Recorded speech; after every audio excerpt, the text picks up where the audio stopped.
Boop. Happy Monday. Today is Monday, April the 5th, 2021, and it's the first Monday after Easter. And today's daily Bible readings come to us from Psalm 118, 1 through 2, 14 through 24, and then Genesis 1 through chapter 1, verses 1 through 19, and then 1 Corinthians 15, 35 through 49. And I'm going to look at the passage from 1 Corinthians because it really talks about Easter's inconceivable truth. So we've got this thing with we're Jesus or Jesus people, right? And this thing called the resurrection of the dead. So as Jesus people, thanks to Easter, we believe in the resurrection of the dead, the resurrection of the body. That's a thing. That's a thing we believe in. It's a thing we believe in as Christians. And we even have it in our creeds and our confessions of faith. If you were at church Sunday morning, you may have recited like the Apostles' Creed, and you said, I believe in the resurrection of the body and the life everlasting, or the life eternal. We believe in that. That's what we believe. It's a thing that is kind of, it's inconceivable for a lot of people, because when we start proclaiming this good news that we have through Jesus and this new truth, a lot of people just have a hard time believing it. And that's what Paul's talking about in Corinthians here. It starts off with verse 35, and it says, "But someone will ask, how are the dead raised? With what kind of body do they come?" He responds by saying, "Fool." We'll leave that for Paul to do. But it's one of those things that we Christians believe that is, like I said, inconceivable, or at least incomprehensible to non-believers. It's probably the same for most of us. I've had lots of conversations with Christians who, while they believe perhaps in an afterlife, they don't really talk too much about the whole resurrection of the body thing. I remember having a conversation with one person in particular where I had to point out that, yes, indeed, it's in the creeds and that we believe this. And they were adamant that, no, that's not really what we believe. And I was like, yeah, pretty sure it is. So like I said, it's kind of inconceivable, incomprehensible to believers. Even so, don't be surprised when your non-believers friends don't really get it. So like I said, it's a difficult thing for people to understand.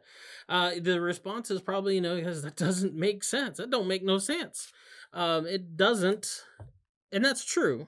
It doesn't. The resurrection of the body, the resurrection of the dead, it doesn't make sense in a world where death has the final say.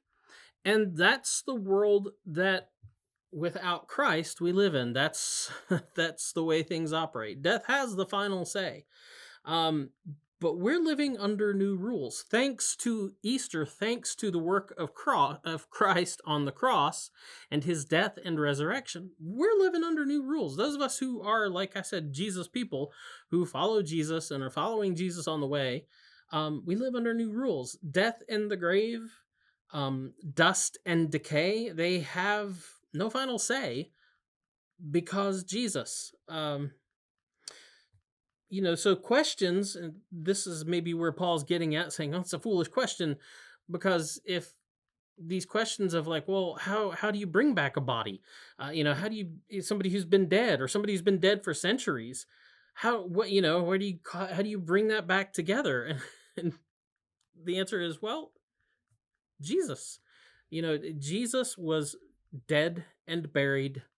He rose from the grave. We call him the firstborn of the dead. It's a complete new paradigm has emerged. And that's the reality that we proclaim. It's probably inconvenient for a lot of people that don't really want to go down that road with Jesus, but that's the road he's calling us down. Wesley actually has a sermon 137, where he talks about on the resurrection of the dead. Matter of fact, it's attributed to a guy originally named Benjamin Calamy, who wrote it in like 1704. And Wesley thought it was so important that Wesley actually edited it and abridged it and put it in his works so that the people called Methodists could read it and understand what this resurrection of the body is about. But, he's kind of like, he points out the example. He's like, so you talk about resurrection of the body. He said, what about, he's like, so you're saying that the people who, the faithful who died, like Abraham, are gonna, and whose bodies have long turned to dust, are some gonna be resurrected to life eternal? Yeah. That's actually, we get this kind of strange thing in the Gospels after Jesus dies. Remember, it talks about the saints, those who had died faithful to God, got up and walked around the city and were seen and testified to the work of and the glory of God.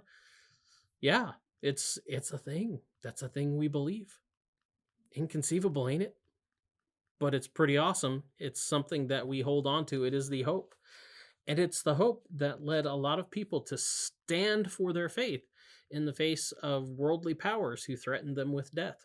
So anyway, that's a thing. That's a thing we believe. Even though to everyone else it don't make no sense and it seems inconceivable. That's something we believe. Anyway, that's the DBR for today. Go forth, enjoy the weather, have a great day, and we'll be back tomorrow. Boop.